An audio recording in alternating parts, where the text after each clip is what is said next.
Okay, so today we have the final presentation for EDU 333, and this project is our ISTE Standards for Educators and the projects we created throughout the semester showing that we have some of these qualities.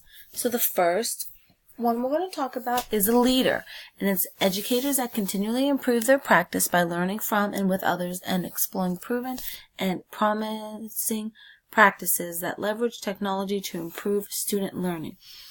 The first one we have is that demonstrates this would be our PictoChart that we created. A PictoChart is a tool to create infographics and presentations. It's a great tool for making research interesting. As you can see, there are thought bubbles, and it's not just PowerPoints, and there's pictures, and it's a great way for the students to get the information that's not so boring and just us reading it off PowerPoint. It's free, which is a plus, but it's one of the weaknesses to this tool is that it's only free for so much. You eventually have to pay if you want the higher and different versions of it, but overall this was a great tool to use, especially for presentations, even for the students if they want to. Okay, so now we're going to go back and we're going to talk about the next one, which is a leader. And for the leader, it's educators seek out opportunities for leadership to support student empowerment and success and to improve teaching and learning. The one project we did this semester would be our Screencast-O-Matic that we created, and I'm going to show you that now.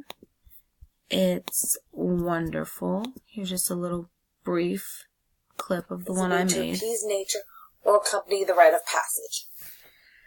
In Egypt, dance became extremely important, especially for the gods.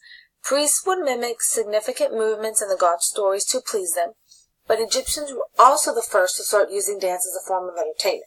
This is just the very beginning of dance as we know it today. Moving into different cultures. As you can see, this is a wonderful tool, especially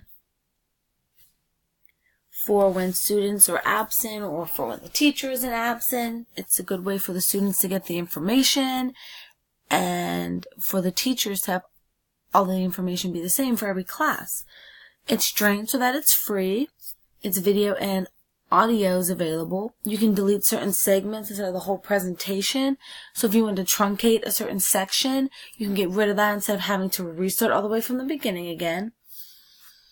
The only weakness that I would say it has is that it's not live, so you're not able to do a discussion with the students. It's more of the teacher talking and the students listening. So next, we're going to move on to Citizen. Educators inspire students to positively contribute to and responsibility participate in the digital world. One we did for this would be our Voki and our copyright law scavenger hunt. I do have an example of the Voki we created. It's right here. Hello, my name is Brooke Linkowski. I'm a middle-level education major with a concentration in social studies. Technology's role in education grows every year as it is being introduced into the classroom. It's a great tool in giving visuals for the students in the forms of videos and PowerPoints. Okay, and that's our Voki. A Voki is just a program that uses a virtual avatar that allows users to communicate in different forms. The uses for it for the students with a fear of public speaking, it's great. If they have a disability, it's really great because they're still able to present and have their thoughts be heard. You're bringing textbooks to life. Instead of students reading about the history of George Washington, they could have him explain it to them. Just an example. Many students prefer visuals over reading out of a textbook, and this tool lets you do that. The only weakness is many features that you have to pay for eventually. It's limited. Pronunciation isn't always correctly. You have to watch out for that. But other than that, all around, Voki is a great tool. Now for the scavenger hunt that we did this year with our copyright, It was great. The teacher just had... So for our copyright, all we had to do was, we had certain number of questions, and we were allowed, and the teacher gave us certain websites to where we can find all the answers, and it's a great way for the students to get on the internet, to learn how to do research, to know what sites to look at. It was very easy. So next we have the collaborator, and this is when educators dedicate time to collaborate with both colleagues and students to improve practice, discover, and share resources and ideas and problem solve. What we did with the collaborator is we used Google Drive. So this was my group, and each of us talked about ourselves pretty much. We talked about the vocab and the strengths and the weaknesses of it, but the whole thing was we were in different places while we were creating this Word document. None of us were together, and we were able to leave notes to one another. There's like a comment section on the side where you can leave notes to one another. It's a great way to work collaboratively with students and teachers and not have to be next to one another. Moving on to designer, and this is when educators design authentic learner-driven activities, an environment that recognizes and accommodates learner variability. And for this, we have our Powtoon. Just let me go to the Powtoon real quick. Pull that up.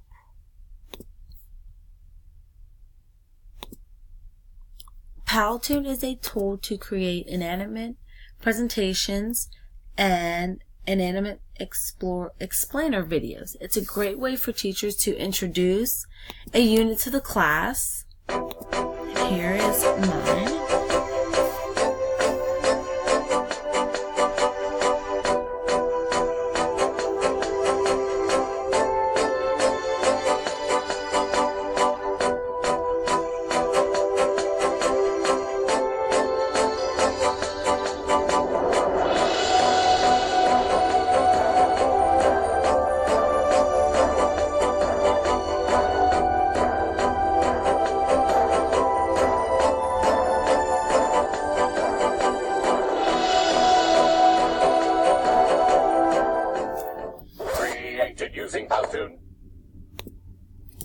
As you can see, the Powtoon was very interactive. It would definitely keep the students' attention.